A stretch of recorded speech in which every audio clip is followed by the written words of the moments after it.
Hey, there we are. We're live, everybody. Hello. How's everybody doing? We are live following UFC 280 with a brand new edition of On to the Next One. It is time to matchmake following a card that will have talking points and storylines to build on for the next several days at least. We have a new lightweight champion of the world. We saw fighters take some big leaps. We saw fighters take some tumbles, and we will discuss those for sure from a matchmaking perspective. I am Mike X, still here in New York. It has been a day, my friends. It has been a day. We won't get into it, but I'm here for a few more hours, and I am joined on this program, as always, by the co-host, the co-matchmaker, the prince of positivity, and the best friend, Mr. Alexander K. Lee. Just the mere thought, just the mere talk of you, AK, got people here in the lobby of the hotel just fired up. So happy. How are you, my friend? I'm great. The comments are also already fired up on YouTube. We'll talk about that more in a second. I see people wanting me to issue some sort of a apology to the new lightweight champion Islam Makhachev. But Mike, I'm still kind of coming down. This was a weird card. It was in a way a good card, but it was weird in a way that one, it was kind of early. You know, normally you and I are pretty fried from staying up all night doing coverage and getting ready for the show. This time we had a lot of room to breathe before the end of UFC 280. Of course, it was a pretty early time over here in North America, and to process kind of what happened. We got a new champion. We had one of probably my least favorite title fights I've ever seen. Talking about the co-main event. We got super controversy with the O'Malley Yan fight. So a lot to process, a lot of people talking a lot of stuff on social media, including myself. I'm ready. I've been reading a lot of it. We've had some, Mike, you and I had to discuss two of the cringiest fighters out there, or quote unquote fighters out there right now, McGregor and Cejudo, some of the comments they made. I'm still processing, but I think I'm ready to do today's show. And thank you everyone for tuning in so far. Yes. So to open the curtain, so to speak, I still have a lot of crap to do before I have to fly home. So we're going to go for like an hour, maybe a little more. I still need to like check out of here and do the packing of the stuff thing and all of that super fun stuff. Like I said, it's been a morning. Had things gone to plan, we could have just gone as long as we wanted to, but it didn't. And nothing really did this weekend. So we'll go as long as we can. We'll take as many listener submissions as we can at the end, and we'll likely just sort of pull them up. We'll pull the comments up and we'll make it up to you. Like if you're a regular podcast listener, we'll make it up to you. But this is what we have to do today to get a show. So let's get into it, AK. Islam Makhachev, and maybe this is the opportunity for you to apologize or say what you have to say, but he is the best lightweight in the world. He's the new lightweight champion. He dominated Charles Oliveira, and this was the fight a lot of people expected on paper. This is what everything on paper told me this fight was going to look like. And he just did the damn thing. Islam is a man of his word. A lot of talk about the confidence, not just for himself, but for Khabib, his entire team. And Islam delivered in the cage. Him and Khabib delivered an A-plus promo after the fight. He had the face-off with Alexander Volkanovski. And I got to say, AK, from where I was maybe Friday to where I am right now, I mean, my mind has shifted on this fight. It went from intrigue to all in. I'm all in on this. I'm all in. So to make my answer simple, we're just going to do this fight. Makhachev versus Volkanovski, February in Perth, main event for UFC 284. Lightweight title versus the number one pound for pound spot. Are you with me? Yeah, I mean, listen, I shouldn't mince words. I'm one of those people who always says when there's a super fight on the table, don't mess around, just do it. I will say I went a different direction this time, maybe just because I expected you and everyone, and including myself, the first inclination, just go with the Volkanovski thing. And you certainly can't go wrong. I see your comments, Lee, on YouTube. I see. So, sorry, this is for the podcast listeners. Is someone's just very adamant that I anoint Islam Makhachev. Listen, he doesn't need me to anoint him. I'm the last person that needs to give Islam his flowers, because that performance was incredible. You know, it went exactly like you said, Mike, sort of as we expected it. That wrestling, of course, he's going to go to it. And Charles Oliveira welcomed it. He pulled guard within the first minute of the fight, which I thought was bold, but not unlike what we've seen from Charles in the past. He believes in using that his strengths are better than anyone else's strengths. He went right to it. We thought that Makhachev's top game would give him a lot of problems. It did in round one. In my prediction, I had thought that Charles would then turn it up in the second round and find a way to finish Islam. But the second round was even more Islam, even more dominant. He finished the fight. If anyone's thinking like, well, maybe Charles should have just kept it standing, Makhachev was doing really well on the feet too. I mean, it's not like, oh, Oliveira was like lighting him up and shouldn't have gone to the ground. It's like it was either 50-50 or 60-40 for Makhachev. Like he was landing some really good shots. I think we've talked a lot about how he has better stand-up than Khabib. Not that Khabib needed to use it that much during his career because he could take down everyone. Makhachev can too, but I do think he's a better stand-up fighter than Khabib, and is maybe as good or better a stand-up fighter than Charles Oliveira. He looks really good. If it had stayed in the feet, maybe it could have gone either way. Doesn't matter. Makhachev was the one who dictated where this fight went. And he looked great in the ground. Amazing. Listen, he submitted Oliveira. It's not like he's the first person to do that, but anyone who submits someone who I think is one of the best ground fighters ever in the lightweight division, amazingly impressive. So nothing but hats off to Islam Makhachev. And Mike, as you said, just perfect execution of the post-fight call out, him and Khabib. This is the start. This could be the start of a really special run at 155. I'm glad afterwards he was kind of like, I may go up to welterweight someday, but let me defend the belt here a few times. So whether that means he's going to defend it 2 or 3 times or go on like a 7-fight title defense streak, I think anything's possible with this guy. I would like him to keep sort of defending against lightweights, which is probably why I went with Beneil Dariush instead. There's also that part of me that's like, well, Beneil just deserves a friggin' title shot. The Volkanovski fight is so much juicier. I think the only one more reason why I veered away from that is I think Islam will beat Volkanovski, and pretty convincingly. They're both great fighters, but I think size matters. I think that would be the difference here. If any featherweight could go up and beat Islam, of course, Volkanovski is the one I would consider, but I think Makhachev handles him. And I think that's just a bad moment for the Australian fans. I think you don't want to end it on a downer. So I would give Volkanovski like a featherweight title defense. Let him have a cool big moment where he just defends that featherweight title, and then you build up to him in Islam in like Las Vegas or something. That fight should happen someday. I know we all want to see it, but Beneil deserves a shot, man. Beneil deserves a shot. This is getting ridiculous. The guy is now how many straight now? 8 straight. 8 in a row. 8 straight. 8 in a row. Like this is absurd. 16. What is he now? 16-4-1 in the UFC. I think now tied for the third most UFC lightweight victories. He's an exciting fighter. He won't advocate for himself, Mike. So I guess you and I have to do. He kind of mentioned at the not post-fight interview, but post-fight press conference, who else is there? And I'm like, even that's not a strong even that's not a strong endorsement for yourself. Don't say it like the UFC has no other options. Say it like the UFC has a bunch of options, and I'm the best one. So I'm pulling a magic wand here. I think obviously the Volkanovski fight happens, but I'd love to see Dariush get his due, because other than that, it's just more tough fights ahead for Dariush. I don't know what more the man has to do to earn a UFC title shot. Yeah, I just saw. I pulled up a comment from Swell Guy who said that Islam, was a great fighter, but doesn't have personality, and that's his problem. You don't need it when you have Khabib, who has it all. Khabib has personality, and I thought the whole thing was brilliant. Islam was humble, showed that side of him, and then he just DC, to his credit too, nailed it too. Gave it to Khabib. Khabib makes the call out. He invites Volkanovski into the cage. They have the face off. Doesn't matter what you feel about Makhachev's personality. So what if he's not going to get in there and sell the fight? You know who is? Khabib will do it. He's the mouthpiece. He's the mouth of the South. He's like Jimmy Hart, Paul Heyman, all the great managers. He's not just a coach, but he's the mouthpiece. It's fantastic. I love where this is going. I thought they did a fantastic job, and this fight's going to be gigantic, and I can't wait to see it. So for Oliveira, he vowed after the loss to get back to form. He's still going to be a guy that people are going to be excited to see. His stock obviously drops here. Hopefully this incredible run he was on doesn't get forgotten. But to me, this one seems pretty easy, AK, because I'll just get this one out of the way. My official answer is Beneil Dariush, because Dariush is not going to get a title shot. And like you said, Dariush has done everything that he needs to do to get a title fight. He's just not going to get it. So it's unfortunate for Dariush. I'm very happy to see that he actually got a win, because the MMA gods just completely don't hate this guy, and that's always great to see.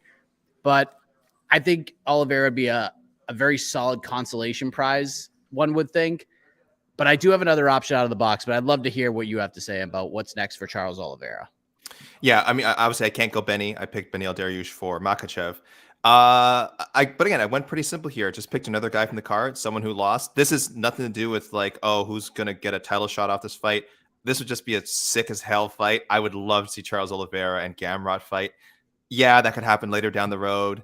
And I know people go like, man, just can we give Gamrot like an easier fight? No, Gamrot is friggin' awesome, and Charles Oliveira is friggin' awesome, and I just want to see them in there rolling and grappling and just like throwing haymakers. Gamrot has become one of the most exciting guys in a division filled with exciting guys. Like I honestly, as far as entertaining fights go, he needs to build up more of a resume. He's getting right up there with like Gaethje, Poirier. Like the guy just doesn't have a bad fight. He's super fun to watch, so well rounded. Some of the scrambles with Dariush were awesome.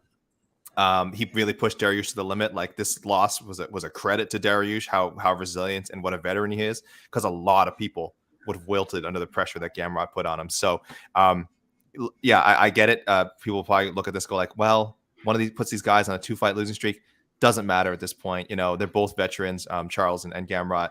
A loss isn't going to kill them, and a win, you know, could do a lot towards pushing Charles back to a title shot or pushing Gamrot to his first title shot. So I don't care about, like, again, I'm not super concerned about how a win or loss affects these guys. I just want to see a fun fight. People may notice that's going to be a theme with some of my picks going forward here. This is interesting. Doing Fiziev versus Oliveira. Yeah, I like it. I like that idea as well. Although I'm kind of mad at Rafael Fiziev right now, if we're being honest. But it all worked out, so it's okay. Okay. So here's my other option, AK. It's a little out of the box.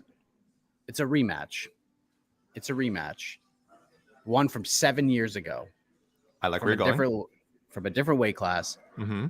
But I would love to see these guys run it back again. And I think we could do it. I think we can line this up. I think it makes sense.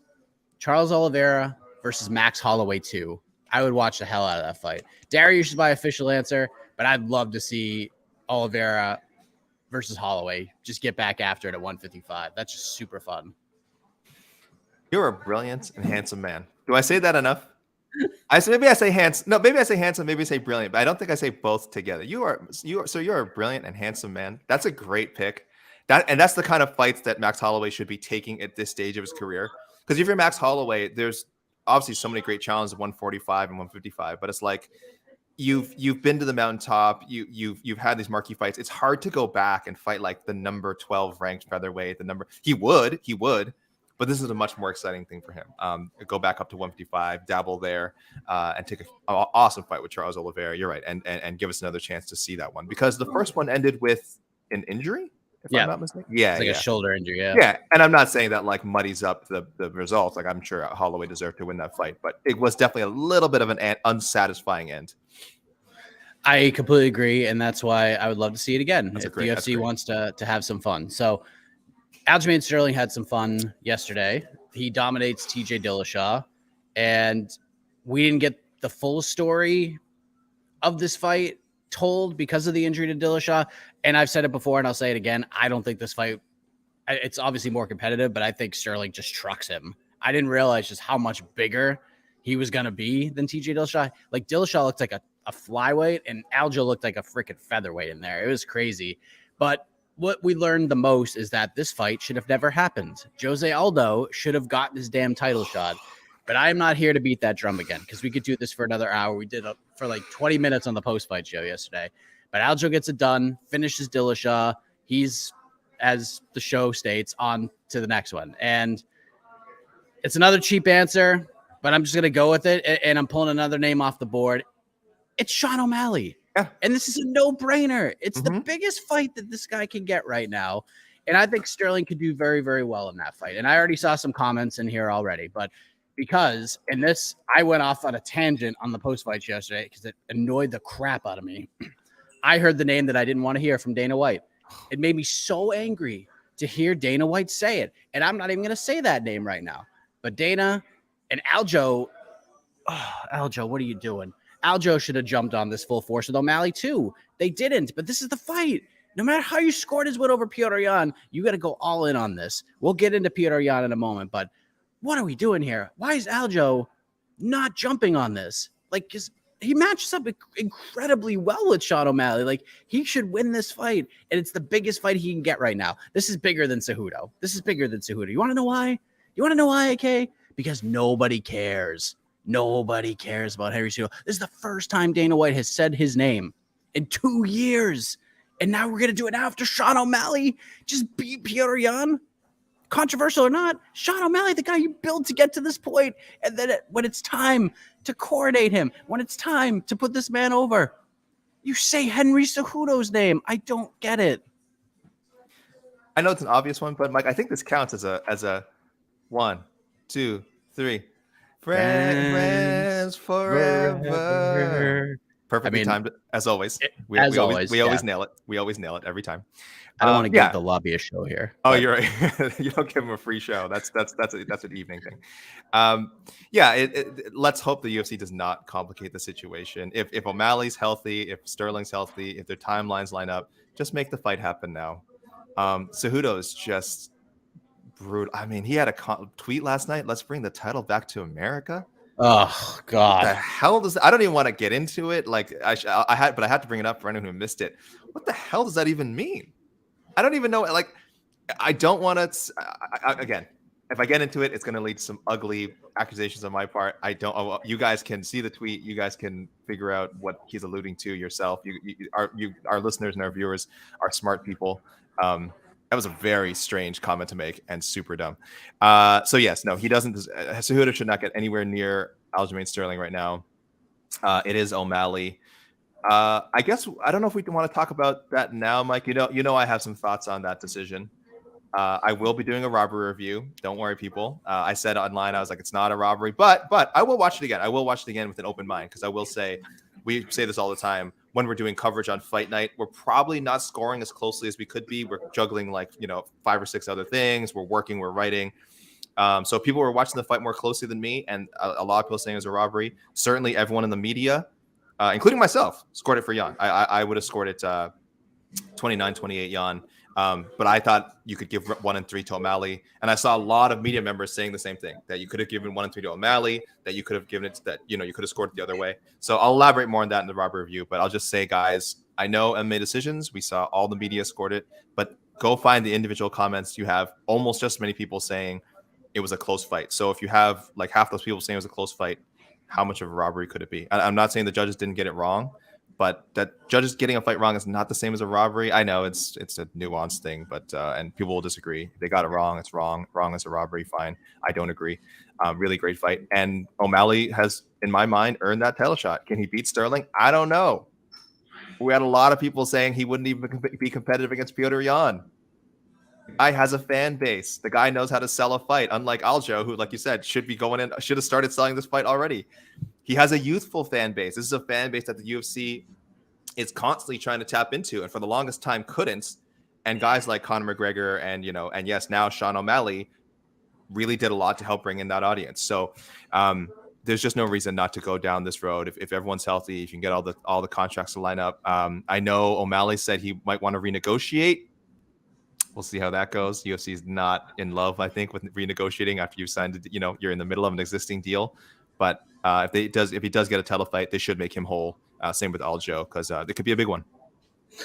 I have this up for a reason, because look, I'm a stubborn dude. I'll be the first one to say it. I'm a stubborn dude. And sometimes we do these live shows on to the next one. I get a little grumpy. On the shows, mostly because didn't really get a lot of sleep, and I got to sleep a little more, but I didn't sleep at all like Friday. So I am kind of grumpy right now, but I will say this. I could not disagree with this comment more. Aljo didn't jump on the bandwagon for O'Malley because he'll make more money fighting Henry Cejudo. I just don't agree with that. O'Malley is the bigger money fight right now. No doubt about it. Everyone is talking about this guy. Good or for bad, they're all talking about this guy. And I'm not saying, and let me just clear this up again. I'm not saying I don't want to see Henry Cejudo fight again. I do want to see him fight again. I would love to see him fight again. I'm not taking anything away from what this guy has done. But this guy screwed over the UFC. He turned his back on the company. They put him in this big spot on a pay-per-view. They gave him a very good matchup to style against Dominic Cruz, and he did just that. And then right when they were trying to build him up, because he was getting there. He was getting to that star level. He probably needed another win or two, but he was getting there, and the UFC was putting him in that position. And he just says, nope, I'm out. You're not paying me enough. I'm a star. Peace out. And that same night, Dana White said, okay, he's gone. Petr Yan's going to fight for the title next. They didn't care. They didn't care that he left, and the division has moved on without him. The flyweight division has also moved on without him. The bantamweight division moved on. Featherweight division moved on. Everybody moved on. Everybody moved on. All I ask from you, Henry Cejudo, is one thing. Go fight somebody. Not for the belt. Go fight Petr Yan. That makes perfect sense right now. That's the fight I would book. That's the exact fight I would book, is Petr Yan versus Henry Cejudo. And guess what? If Henry Cejudo beats Petr Yan, give him his title shot. And then that's a big fight. But the point is, I don't believe he's fighting anybody. I don't think Henry Cejudo is going to fight anybody, because this whole notion of I'm only coming back for a title shot is ridiculous. It's ridiculous. Go fight somebody. Anybody. Go fight Dominic Cruz again. I don't care. Go fight somebody in the top 10, win, and then you get a title shot. That's it. That's like, no one's saying anything crazy here. Just go fight somebody and win, and then you could have a title shot. That's all. No big deal. And this is great. And if Henry wins that fight, this is very good for the division. It's great for the division. But right now, nobody cares. Nobody cares. He's not coming back to fight. But he's never coming back, and you're right, Mike. Nobody cares. We'll still maybe mention his tweets every now and then. He's still an important, relevant figure in MMA history. 2-division champion, Olympic gold medals, all that stuff. A great fighter, not a proven star or draw by any means. As you said, he kind of cut off his own legs before he got to that point. He was close. He was close, and now he is talking as if, again, now he tweets and he comments and talks as if he was this massive star in his prime, and he was a great fighter. Maybe if you're just going by accomplishments, one of the 20 best fighters in UFC history. He's that good. 20 best fighters ever. But he is not one of the 20 biggest stars in UFC history. No way. I maybe wouldn't even put him in like the top 40. There are so many people who are more famous, more well-known, bigger draws, have a stronger fan base than Henry Cejudo. So again, with respect to a guy who has done so much in combat sports, amazing combat sports athlete, not a star on the level that he thinks he is. And as soon as he's, I don't know if he'll ever stop talking about fighting again, but if that day comes, it can't come soon enough, Mike. So, yeah, I mean, we're all over the place because we're just pulling names off the board left and right here. So, to me, I would love to see Yan versus Cejudo, but we're not going to see it. Cejudo's not going to take that fight. So, give me Yan, Chito Vera. I'm cool with that. Because Chito's not going to get a title shot. If you want to do Yan versus Chito, I'm fine. But Yan's just in a weird position. There's really no wrong answer with Yan. I mean, the right answer is Cejudo, but Cejudo's not going to fight him. So, if you want to do Yan Chito, I'm in. And, what do you think? I feel like I was selfish with my Oliveira Gamrot pick, and I'm doing it again. And this is a fight where I don't care what it means for either guy's ranking or losing streak.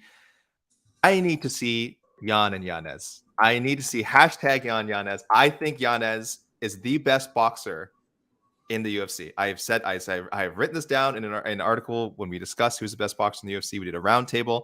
I picked Yanez. Yan is right up there. I think someone else picked Petr Yan, and quite logically, I think Yan was the champion at the time, or the interim champion. So you can't go wrong with that. But guess what? We have this is the beauty of MMA. You can throw them in a cage, and they can figure it out. Hopefully, Yan would decide not to mix the martial arts. I do think he's a little more well-rounded than Yanez, and we just got kickboxing with 4-ounce gloves, as it were. That's what and with ground and pound. That's what I'm looking for. I need to see these two guys fight someday. I'm impatient. If it was up to me, I would have them fight next. I think Yanez deserves a big fight, and I think Petr Yan would be a great option for him. So, Mike, I'm just going all in, man. I'm skipping steps. I'm not thinking straight. I just want to see big, exciting fights now, and Yanez would be my pick for Yan. Someone's mad about a take being ridiculous. You got to narrow it down. We say we make like half a dozen ridiculous takes every hour, so. You got to narrow it down, guys. If you're saying it's a Cejudo take, you're incredibly wrong about you saying that's a bad take, because that's a tremendous take and it's correct. It's the right take. It's right. Mike, we didn't mention TJ. So I'm not sure we should. I don't know. This might be the most difficult person to matchmake for, because this dude shouldn't have fought. He shouldn't have been fighting. He should not have gotten into this fight. Aldo should have got the fight. And then hearing that he's been injured since April and his shoulder was jacked up the entire time. The fact that this dude took this fight is ridiculous. I don't care that he apologized to this division. It was just, this fight shouldn't have happened. And we were right all along when it comes to the Jose Aldo thing. However, I don't know how to matchmake for this guy because I don't know when he's coming back. And to me, like, if he was coming back in like 5 months, I'd give him like Ricky Simone. Like, that's who I would give him. Somebody like that. A young whippersnapper who is just a tough fight. Like, it's just a really tough fight. I'm not doing TJ Dillashaw any favors here. He's getting the toughest, highest risk, lowest reward matchup in my eyes because of all of this. So I would do that, but I just don't know how to matchmake for him right now because I don't know how long he's going to be out for. I don't even know if this dude's going to fight again. Like, I have no idea where he goes after all of this. So I literally have no clue. So what do you think? What did you come up with? Because this was the toughest one for me because nothing really makes sense because we just don't know anything right now. Again, I'm going with fantasy matchmaking here. I want to see that Cruz rematch still. I want to see that Cruz rematch forever. I'm cool with that I thought TJ won the first fight. Given the state of his shoulder, I don't know if he could win the second. On the other hand, Dominic Cruz isn't exactly a spring chicken, and he's pretty much tied together by string at this point. So it might be a little sad. It might not really capture the magic of the first one. You do have two guys who are shop-born who've had a ton of injuries in their career. Again, one with TJ now super notable right in front of us. That played out live on pay-per-view. Very depressing to watch. But if we're going to have TJ fight again against a somewhat notable opponent, it should be Dominic Cruz. Dominic Cruz could, Dominic Cruz, if he thinks that shoulder's wonky, he could wrestle too. We talked about before Aljo, the only guy to like take TJ down and control him for even like 30 seconds was Dominic Cruz. So maybe he would go that route.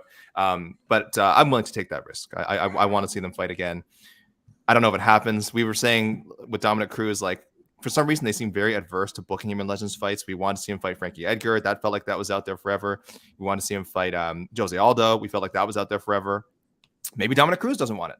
Maybe Dominic Cruz is thinking, no, I want to keep fighting up and coming guys so that I can stay relevant in the rankings. But I don't know how I feel about that. I'd love to see the Cruz rematch. I want to take a comment here from Dark Cloud NC. Just talking about the O'Malley fight. Sean was taken down over and over again. If damage is what matters and not control, then why is Aljo currently champ? First of all, I will say, like, when I do the robbery review, people will see how much I'm going to factor out a lot of those takedowns that Yan did. They really did not matter.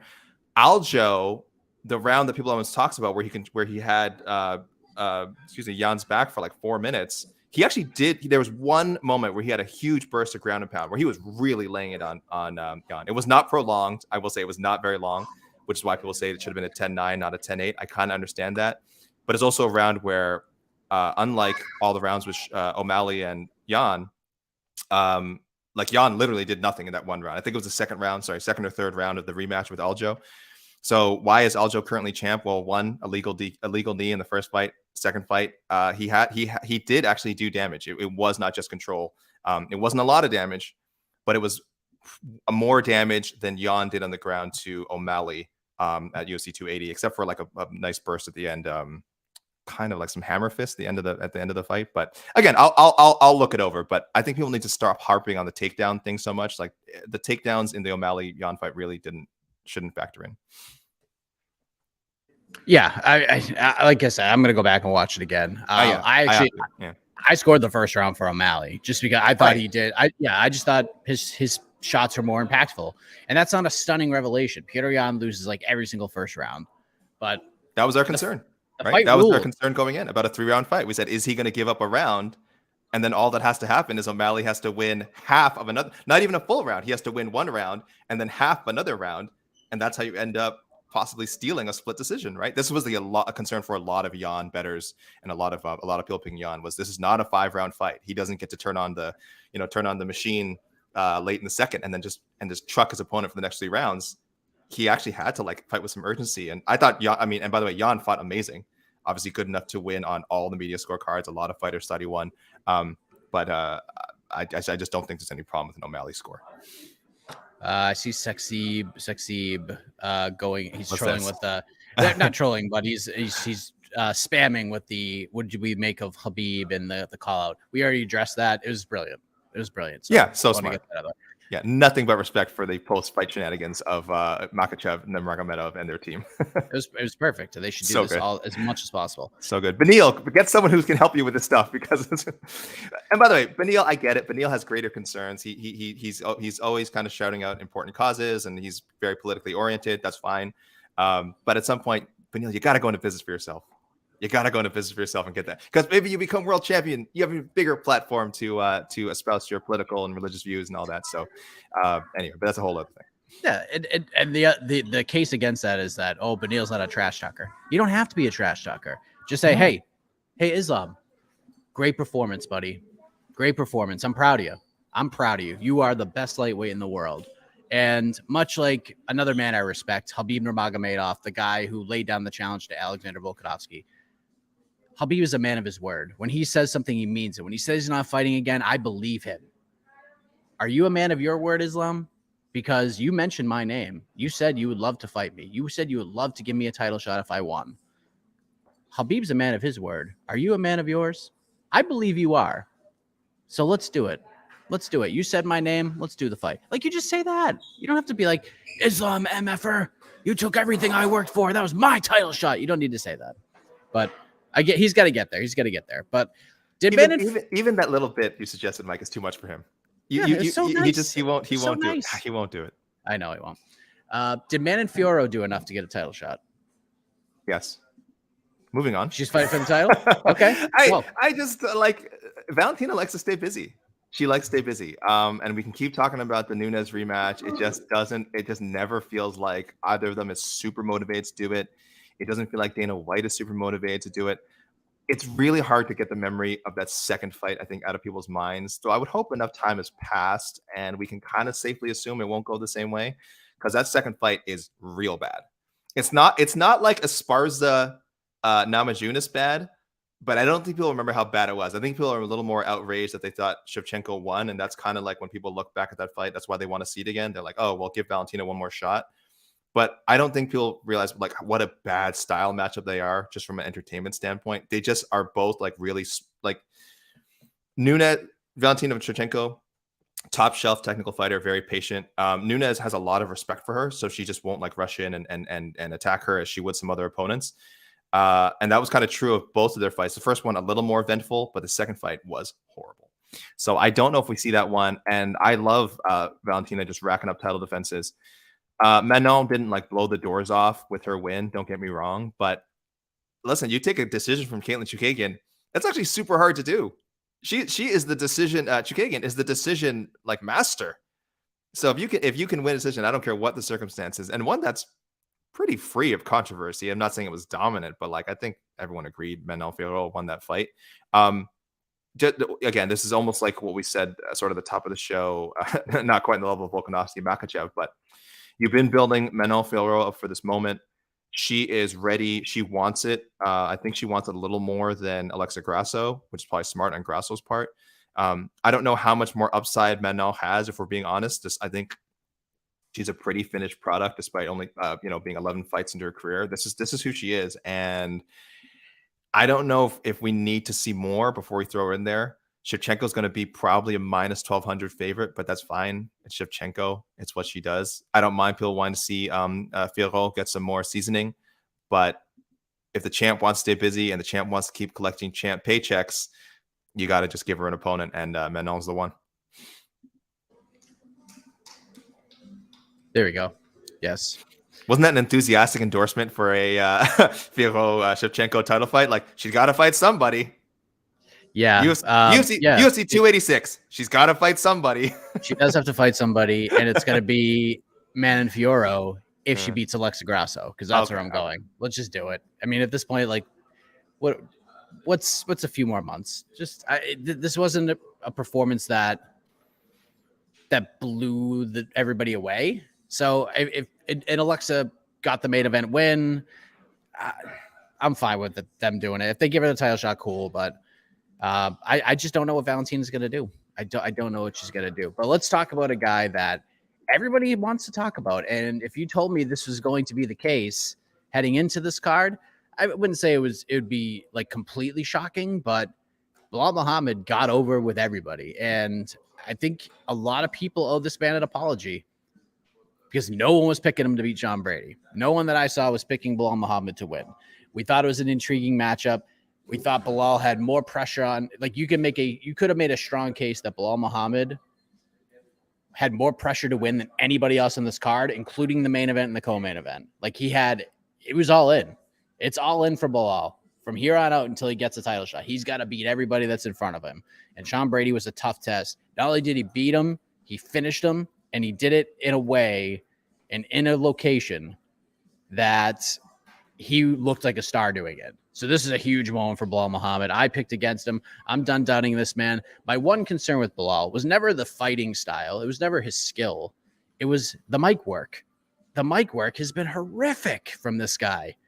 And he almost went down the road again. I was about to yell and get so mad at Belal Muhammad because he called out Leon Edwards. I'm like, what are you doing? What are you doing? You're not getting that fight right now. It's not happening. And then he was like, uh-oh, beep, beep, back up the truck. I got to do a U-turn. And then he went and did the Chimaev call out without saying the man's name. He could have done it better, but Belal's getting better. He realized, uh-oh, I shouldn't have said that. Backed it up, hit rewind, called out Chimaev, and if they can't get Colby to fight Khamzat, I think this is it. I think he's getting it no matter what. Like all the chips are in the middle. And if Belal wins, this is the fight for him. If he wins, he's undeniable. It is a risky fight, obviously, but this is the path to a title shot. If he wants to fight for the belt in the next few years, he's got to fight Khamzat. He's got to beat him. I do like the Gilbert Burns idea as well, but I think if you have a choice here, if the UFC is like, here, you want to fight Gilbert Burns or do you want to fight Khamzat Chimaev? You jump on Khamzat Chimaev 1,000%. Are you here? Is this the one we're doing? Mike, 1, 2, 3, 4. Friends forever. People are literally looking at me right now. Good. It's Let awesome. them. Let them. I bet they wish they had a friends forever moment. You're all jealous. I got the voice. I have the voice of an angel. They're so jealous of us. I have the voice of Casey Leiden. Yeah, listen, Chimaev's a great fight for Muhammad, and it's a great fight for Chimaev. Chimaev has to do some reputation rebuilding right now. I mean, listen, he got into some weird brawl at 280. Like, people are just kind of looking at him as some can't make weight jackass right now. When 6 months ago we're saying this dude's the welterweight champion, like oh, Usman's just holding the belt for him, or whoever, After Edwards won the belt, people were like, well, Usman's gonna. I mean, if you thought Chimaev was gonna truck Usman, he's gonna friggin' wreck Leon Edwards. This guy was anointed. He was in the same position Makhachev was, at the beginning of the year. If you're Jed Meshew, we're already calling him the #1 lightweight in the world. A lot of people think Khamzat's the best welterweight. He has to prove again he can make 170. I saw so many comments after he missed that he's never making it again, which I disagree with. But I mean, look, he missed really badly. You're going to get a reaction like that from people and saying like, "Wow, if you missed by that much." Again, the miss is always worse because he kind of stopped cutting at some point. If he had chosen to completely destroy his body and end up in the hospital, probably could have gotten down to like 173, 174, which is still horrible. So he has to prove that he can make 170 safely again. And yes, he has to beat another tough opponent. He really dropped the ball with not making weight for that Diaz fight, because that was a freebie. That was I think we all agree he would have annihilated Diaz. And does he deserve a title shot off of that? I don't know, but they were gonna give him one. He was going to get Leon Edwards. Now he has to fight a really tough guy in Muhammad, a guy who I think he'll go in big favorite, -300, -400. That's fine. But like this is a fight Chimaev needs as much as Muhammad does. And as you said, Mike, if Muhammad can end the Chimaev hype train, I mean, we'll be talking about him as one of the most like unbelievable runs to a title shot that we've seen, because he's just kind of been consistent. He's starting to put on more exciting performances. I don't know if people agree, because the way he controlled Luque and Thompson, for me, that was exciting to watch, just because like I didn't think you could do that to those guys. So yeah, I'm all in Muhammad Chimaev. I don't know where we need to make this happen, but you can do Las Vegas, you could do an international show. Let's do that fight. It's a great fight. Yeah, Belal's next fight needs to be a big one. So if it's not Chimaev, and I know Gilbert Burns will hate to hear this, but I wouldn't mind them doing. I don't think Masvidal would take the fight, but it'd be a good little reward for Belal to fight Jorge Masvidal because again, it's the name value of the win. I know he's on a losing streak. I know people have kind of turned on Masvidal. I understand that, but Masvidal's still a name. He's still a draw. People obviously care about what he has to say and his fights and all that stuff. So, yeah, I mean, Belal's in a great spot right now. He's in a great spot, and we'll see how Sean Brady can bounce back. So let's go to the wild card round. We'll matchmake for some we have not matchmade for yet, AK. So where are you going with this? First off, did we both pick Makhachev? Yes. Okay. All right. Are we about to have a wild card friends forever moment, possibly? Have we ever had one of those? I think I know where you're going. I think we might have. I saw people throwing this name out in social media, and immediately I was like, yeah, that's the way to go. It's a veteran guy. It's a great grappler. It's a ranked guy. I want to say he's in our rank. We're not going to have a friends forever moment. Oh, we're not going to have friends forever. Okay, because I am ready to give young Makhachev a ranked opponent. He is, and by the way, he himself is ranked in our rankings. He is tied for 12th, I believe. He's tied for the number 12 spot. And the person I'm matching up with is our number 15, Mr. Tim Elliott. Great grappler. I like it. Yeah, he's been a title. He's fought for the title. He's just always a tough out. I do think we didn't see the best of Makhachev at UFC 280, and I also thought Malcolm Gordon was a really game opponent. So shout outs to my fellow Canadian, Malcolm Gordon. But Makhachev, look, he pulled out a win. He got the finish in the end. So still a good night. He's 22 years old. I keep telling people you're going to see these things with guys like him and Aaron Blanchfield and Tetsuo Taira and whoever, any of these under 25 people. You're going to see inconsistent nights. You're going to see off nights. What were you doing when you were 22? You probably weren't. Not you, Mike, but the listeners, the viewers. You probably weren't Mr. or Mrs. Super reliable. You probably had weird days where you just weren't at your best. You didn't perform. Now imagine doing that, except you're a cage fighter, and there's all these like a million other variables that affect your profession. You're not going to have your best nights. And guess what? He still, I would say, won every round and finished the fight. So not too bad. But I think he's ready for a step up. I think he could beat Tim Elliott. And if he doesn't, I wouldn't be disappointed. It's okay. This young man's got to take a loss someday. Maybe it's better he takes it now before he's on his true charge towards a title shot. I like it. I mean, it depends on how you look at this, whether or not we're taking a little bit of a step higher or right around the same. I don't know. It depends on how you look at it. I also picked Muhammad Makhachev, and there are a couple of dream matchups at this division that we've had to break up, unfortunately, due to time. Okay. So Tyson Nam has a new opponent in my eyes. Do Tyson Nam versus Tetsuo Taira. Yes. I'm cool with that. Brennan Royval is about to fight Albazi, and I think Royval is I don't want to do Royval versus Makhachev. I don't want to do that. I think we need to see a little bit more. This is going to be a tough test for him. And his name is Manel Cap. That's the one. Like, I'm ready to see it. Just do it. Let's just do it. Put these two dudes together, and let's just see what happens, because we got to get Manel in the cage, man. We got to get this dude in the cage. We have to. We have to. And I want to see it. I want to see what happens when these two fight each other. And I think Makhachev can beat him. Like, I think Makhachev can beat him. But Manel is a super powerful dude, and it just takes one with this guy. But I would favor Makhachev to win that fight. But I just want to see what would happen if those two guys fought, and I'm ready to see it right now. Manel Cap number 11 in our rankings, so one spot ahead of Makhachev functionally. I wonder after when the new rankings come out this week, people look out for those. I wonder if Makhachev will leap over him with the win. I'm not sure. I'm not sure how much that performance affected it. I think I did move Makhachev up. I might not have had Makhachev ranked. I'm not sure. Again, I've been very slow rolling with my Makhachev hype, but in some ways I was impressed by Saturday's performance. In some ways, again, felt he has a long way to go. I like it. I like it. That might be one of the most Ryzen-y, non-heavyweight Ryzen-y matchups that you can make in the UFC, because that's exactly like if this was in Ryzen, they would have no hesitation throwing Makhachev into the cage or into the ring, excuse me, with Manel Cap. That's the kind of stuff they do. That's kind of just how Japanese MMA works. It's like if they think a fight is intriguing, they don't care if you're ready for it or not. It's like, just get in there. And also if you lose, it's, the culture is a little different over there. They're like, okay, you lost. We're just going to book you again, on our next show, and you'll get right back on the horse. So yeah, I love it. I love it, Mike. It's a big risk for both guys. Again, Manel Cap could hand Makhachev his first loss. Makhachev could make Cap look really bad, maybe worse than anyone we've seen, just his wrestling is so friggin' dominant, so good. His grappling is so strong. Such an explosive young athlete, but Cap's explosive as well. So yeah, I love it, man. Flyweight again. We keep saying it. Flyweight, not the deepest division, but so many good matchups, so many good potential matchups. I love it. Yeah, the guy's a problem. I love Jed's take, and I completely agree with him that Makhachev just needs to go in there and get mad at somebody. Yeah, just get mad. Like he's always smiling. Like, he's always smiling. I'm a young guy. I'm having a good time. That's great. But you're about to get punched in the face, bro. Yeah, and don't ask Dana for 50 Gs when you're a minus 11. He hit all the. He did the. What did he did the 50 Gs, and then he did two like cliches. He had a lot of cliches.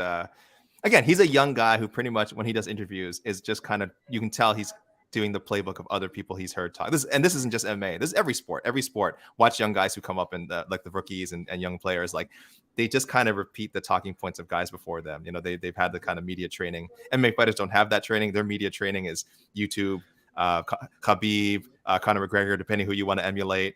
Maybe George St. Pierre if you're a Canadian guy. I don't know. Yeah, he's still figuring out who he is. Again, 22 years old. Turned 22 in July. He's not even close to 23 yet. So, all right. So I probably like 7 minutes. Okay. Before I have to wrap all this up. So we're gonna open. We're open the floor. We're opening the floor. Let me tell people in the comments. Send. All right. So we got matchmaking thoughts. Something fun. Something serious out of the box from this card. Let's get after it. So put them in the chat. We'll pull them up on the screen. We'll discuss. Unless I won't read the usual disclaimer because we don't have time. I'll just add on. Let's not, guys, listen, anyone who has any wild ideas about Khabib coming back, he's not coming back. I don't know why anyone would suggest that. It's just stupid, Mike. It's just stupid that anyone would say that, like, oh, Charles Oliveira is going to beat Islam, and then obviously, which didn't even happen, and then that's going to motivate Khabib. There's no scenario where Khabib comes back now. And for anyone like ahead of the fight to even suggest it, ridiculous and embarrassing. I don't know. I'm not naming names. I don't know who would suggest such a thing, but just absurd. Hilarious. Just okay. There's matchmaking and there's other questions as well. Right. So who has the best chance to beat Islam Makhachev right now, AK? Oh God, nobody. Kamaru Usman. I don't know. Someone at welterweight. I don't think there's anyone at 155 who I think. Let me get back to you on that one. I'm just looking at my top 15. I don't like anyone's chances to beat this guy right now at 155. I think Volkanovski, I don't think Volkanovski beats Islam, but I do think stylistically it's on paper. Like I said, I picked Oliveira to win, but it was more of a vibes thing. It was more of, and I just need to see this guy lose. And then once I see it, then I know it's actually realistic that it can happen because Oliveira has defied logic with the streak he was on. And Makhachev's just been near perfect throughout all of this. So everything on paper told me Makhachev was going to win this fight. I still believe Makhachev beats Volk, but I think stylistically, I think it's a more competitive fight on paper than the Oliveira fight, if that makes sense. Yeah, But I love the fight. I would pick Islam, but yeah, I'm into it. I think it's more competitive on paper for sure. I'll say maybe a Hamzat if Islam goes up to a 170. There you go. If Hamzat can still make 170 and Islam decides to go up there, maybe I'd pick Shemaev. I mean, will Conor fight again? Probably. I mean, do you want to respond to this? Because we talked about it. We were reacting to it live on our I don't know. I don't know if I missed it. I'll have to watch closely. Were they that blatant? I wasn't. I don't know. I don't know if it was that many times. I know. So the question was thoughts on O'Malley for the podcast listeners. Thoughts on O'Malley grabbing the cage 6+ times, and maybe it was that many times. It was a few for sure that we saw, and I reacted at the time. You know what I said, AK. Yeah, good. You know what I say? Grab it again. Do it. Keep grabbing it. Because was he even warned? I don't remember. Maybe that's why I missed it. I don't recall a warning or a slapping of the hand. Yeah, there was 11 warnings and a moving of the hand, but no penalty, no stopping of the action, no repercussions at all. So yeah, if thoughts on grabbing the cage 6+ times, grab it 12+ times because they ain't gonna call it and they ain't gonna stop you. Yeah, listen, if you're not cheating, you're not trying. You know that. You're a Patriots fan, Mike. So yeah, we support it for sure. We encourage. Okay. All right. It's gonna be one of those days. You prick. I mean, some Armin Petrosian love versus Puna. Yeah, I Something like that. that. I saw a lot of listener suggestions with like throwing him in there with like brawlers because I want to see someone bring out sort of the beast. Armin is, if he wants to, he can pick you apart for 3 rounds, no problem. That's what this guy does. He's very technical. I'd need to see someone kind of, because I saw another one, Blindado Silva, and I'm like, yeah, someone's just gonna get in his face and make him fight, maybe draw a knockout out of him. I don't know, so I like that. Sean Brady versus Vicente Luque. I like that fight. It's gonna happen. I don't know if it happens next. I feel like those two are definitely gonna share the cage at some point. Very nice, very good pick. What about O'Malley versus Cejudo? First of all, Cejudo was a sick burn. Aljo, well done. I don't know. I can't remember. Was Cheeto cheddar? I don't know what do you say about Cheeto Dorito. What do you call it? Cheeto Dorito. That was terrible. Cejudo's kind of funny. Cejudo is just that right level. I feel like Esther Lynn would find that hilarious. She loves that kind of stuff. Very scatological. What was that, Mike? What was that? Who? What? What was even the pick? Oh, O'Malley versus Cejudo. We kind of talked about this. Yeah, listen, that's a great fight for Cejudo. If he beats O'Malley, then we can talk about all this other stuff. Just come back and beat someone besides asking for a title fight. O'Malley would be fine. Dillashaw versus Garbrandt 3. I don't really have any interest in seeing that. I would rather see, because I pulled this up earlier. I would not, and I mentioned this should have been the fight for his return from the USADA suspension anyways. Yeah. What about Dillashaw Uriah Faber? I'm okay with that too. Yeah, of course. Yeah, that's fine. Again, guys who could wrestle and maybe mess up that shoulder even more, but that's fine. It just, at least you can sell it. It's sellable, the name value, the history. I like it. I saw some people like Merab versus Dillashaw, and I'm like, what the is wrong with you? Why would you, did you not just see what the hell happened when Aljo got his hands on him? Merab might rip that arm off. What are we doing? What the hell's going on here? Let's see. Aljo Cheeto, Jan Merab, Sean versus Sandhagen, TJ Cruz 2, Bilal Burns, Krylov versus Lionheart. That's going to happen. Yeah, I like that one. Wow. I mean, Kyle versus Brendan Allen. We're already pushing him to the middleweight title fight. My goodness. I mean, listen, that is the most coveted spot in this division outside of the title is the number 16 spot. I think somewhat jokingly, Spiritual Ed asking, was Charles Rattle on the way to the octagon? Some fans seem to grab him and say something to him. He looks spooked. I didn't notice that, and I don't think I did notice that. Yeah? I don't think he was rattled though. No, Islam just beat his ass. Let's be honest here. Islam just beat his ass. I think Charles was rattled the second Makhachev hit him.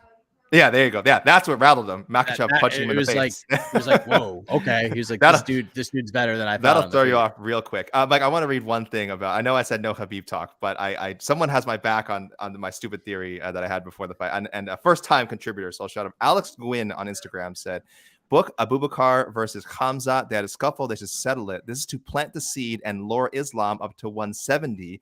By the time this happens, Khamzat will have the 170 strap. After Khamzat obliterates Islam and teabags his unconscious body, he will fight Khabib at 185. Khabib will be a stepping stone on his 185-pound title run. I don't know if any of that made sense, Mike, but that's just kind of where those of us who are the Khabib Anon people who think Khabib's going to come back, that's where we are mentally right now. We're in shambles. We are in shambles. We're not in a good place. Yeah, there's a lot to unpack there. I heard the teabag thing, and I was like, oh, Paddy Pimblett's fighting Jared Gordon. So there you go. We can finally put that to rest. Yair versus Emmett for the number 1 spot. I think, like I said, because I'm in favor of Volkanovski just getting a featherweight title fight, I think next week, that the Cater Arnold Allen winner could get it. I think Yair, who's had a habit of kind of like not fighting and getting big fights, could just fall into it after the Ortega non-fight. So there's a lot of options for Volkanovski's title defense, but certainly Emmett is in there. Of course, he won that controversial fight with Cater. So I'm still, all of this is reminding me, just let Volkanovski defend his title in Australia. We don't need to see the Makhachev fight there because I think he'll lose. Do you think Belal will have to fight Shavkat if he beats Jeff Neal? No, no. Heading into the card, if you told me that Belal was going to beat Sean Brady, I would have said yes to this question. But the way that Belal did it, the reaction that it got, the reaction from the fans afterwards, no, he's not going to fight Sean. That was awesome, and great stoppage, by the way. Great stoppage by who was the referee in that fight? Let me just look. I want to shout outs to Lucas Bozaki. That was a great stoppage. I know people kind of hate standing stoppages sometimes. Brady literally was not throwing back, and his hands weren't up. He wasn't throwing back punches. I get it. He's a super tough young guy. He can take the shots. He shouldn't. and people are saying there was like whatever 30 seconds left in the round. It is not the referee's job to consider, oh, can this guy make it to the bell? They have to assess it literally as just like, okay, is this guy getting effed up and is he not defending himself? I don't care if there's 2 minutes left in the clock or 30 seconds left in the clock. Is this guy in danger? Sean Brady, I think he saved Sean Brady some brain damage there. So Lucas Masaki, very good stoppage. Gamrot Surgan too. Sign me the hell up. It ain't gonna happen, but it'll happen someday. I would watch the crap out of that again. Yeah. I've watched the first fight 30 times. It's so good. People send in those. Keep sending them in. People keep sending them in. What else we got? Yeah. What else we got? We got a couple minutes. What we don't have is time. So I'm trying to pull up a few more. Yeah, we got like maybe another minute. I'll see if there's any as you're reading. I'll see if there's. But a lot of people agree. Brady was deer in the headlights. Brady got saved. Good stoppage. I agree. Brady was not. Mike, how do you feel about? This is from who's this? I should say who's from Matt. No, who's this from? I had this great pick and I just totally lost it. Oh, it's multiple people. Baralho versus Meerschaert. Put him in there with another grappler. What do you think of that? I'm down for that. That's fine. That's fine. I like it. I mean, these are the kinds of fights that Meerschaert gets and loves, and is like a plus 450 underdog, and then wins and gets a submission. I don't know what we have with Kaio yet. I really don't. I still don't know what he is. I don't know what he is. He's good. He's very good. He's an effective grappler. I don't know if he's like a top 15 guy. They certainly. I think they believe in him. I think the UFC believes in him. I think they're booking him really well. I think whatever he is, they've done a great job with positioning him. I just myself have no strong gauge for what his future is. All right, we'll take one more. All right. What's next for Merab after Aljo successfully defended? Yeah, that's a great question. What's next? Okay, not TJ Dillashaw. I'll say that much. Again, anyone who sent that in, who DM'd me that you're a sick person. What's wrong with you? I'd like to see him maybe get a rematch with that 6'4" kickboxer lady who was throwing him around earlier this week. That was a bad look for him. He was getting flipped head over heels. Katerina, you saw that, right, Mike? Yeah. Sorry, I should say I forget her name. I forget her name. I will say Katerina Kavaleva. That was a hilarious clip. I thought that was lovely. Oh, so yeah. maybe he wants to get that one back, because I would consider that a 10-8 for Katerina. What's next? Oh, Corey Sandhagen. Yeah, I like that fight. Yeah, I like that think fight. that's the way to go, right? Yep, I like that fight. All right, listen. There we go. I know this isn't the typical on. I wish we had more time. Me too. But I gotta get ready to roll. Yes. I gotta check out and pack and all that stuff. I'm actually gonna meet GC and some of the MMA Hour production dudes. Watch a little football in a little while before I have to go to the airport. So thank you, AK. Thank you for everybody who joined here, and thank you for anyone who hopped into the watch party yesterday, because that was just ridiculously fun, and it was chaotic. And I was mad at Rafael Fiziev for a little while because he no-showed us, and I was not. It was tough, but listen, things happen. And then we got another special guest, and then he bailed on us. But luckily, the great MMA fighting staff stepped in, short notice, made it happen. New York Rick Shaheen had to stick around for a lot longer than he anticipated. Shout out to Drake Riggs. AK, we'll have to get you in for the next one for some positivity. And it was just so cool to be in that studio, and just being in the MMA Hour studio. Now it didn't look the same. The desk was out of there. By the way, Ariel, if you're watching this right now, I looked at it yesterday. It's all fixed up, buddy. So when you walk in for the MMA Hour, you are just ready to go. Nothing needs to be moved. Nothing needs to be touched. You're all set, my man. You're all set, my man. So thank you for loaning the studio out to us. But we are done. AK, you're the man. We'll be back. You're the man. We get a card next week. Week. And thank you, everyone watching. Thank you, everyone watching and who listens to this on the podcast network later. Yeah. Yes, normal show next week. Podcast. Right. You want to run it down real quick, Marker Machine style? Yes. Hold on. Let me pull it up. Let's pull up this card. Cater versus Allen. The main event. That main event rules. Right now, it's 11 fights, which is perfect. And normal day MMA, 4 p.m. prelims. So I'm cool with that. Right? Or is it earlier than that? Let me see the ESPN schedule right now. Go ahead, Mike. You just run it down. I'll So main event. This is Vegas 63. Calvin Kattar versus Arnold Allen. Fantastic main event. This fight should not be in the Apex. I'm sorry. Tim Means versus Max Griffin. Good fight. Dustin Jacoby, Khalil Roundtree. Great fight. Waldo Cortez Acosta versus Jared Vanderaa. It's a fight. That shouldn't be in the Apex. That shouldn't be in the UFC. Trayshawn Gore, Josh Fremd. That should be pretty chaotic and crazy. Okay. Andrei Arlovsky fighting Marcos Rogerio de Lima. Chase Hooper's back. They better move Arlovsky. I know this is not the finalized lineup. They better move Arlovsky Pazao onto the main card over Vanderaa and Cortez Acosta. What's going on? What are we doing? Yeah. But if we had to take if we had to take wagers on which fight's going to be more exciting, it's probably not the Arlovsky fight. Can we respect the heavyweight GOAT here? Jesus. Chase Hooper's back against Steve Garcia. Joseph Holmes versus Jun Young Park. Roman Dolidze, Phil Hawes. Good fight. We could see Garrett Armfield fight at bantamweight this time around against Christian Rodriguez. Cody Durden versus Klitsa Rodriguez. So not too bad. We lost a couple fights. We lost Drakkar Klose versus Mark Batson. Mark Batson is going to fight, but not on this card. He's fighting Grant Dawson November 5th. So that that's happening November 5th. We also lost Ilia Topuria. Ilia Topuria versus Edson Barboza. That's a bummer. Damn. That's a bummer. And there's like all these different reports of like what's happening with this featherweight division, and none of them are like done. So it's very strange. It's very weird. I don't know. I'm calling it. I think the winner of this main event, if they win in impressive fashion and say the right thing, they get Volkanovski in Perth. I'm just saying. Oh. I'm calling it. I'm calling it. Just I've had some pretty bad predictions lately, and you guys can add this one to the pile. All right. Well, that's the end of the show. Back next week. We'll recap Vegas 63 from a matchmaking perspective. But until then, everybody, always remember, don't take this stuff too seriously. MMA is supposed to be fun, and we'll have more fun right here on to the next one, the podcast. Goodbye, everybody.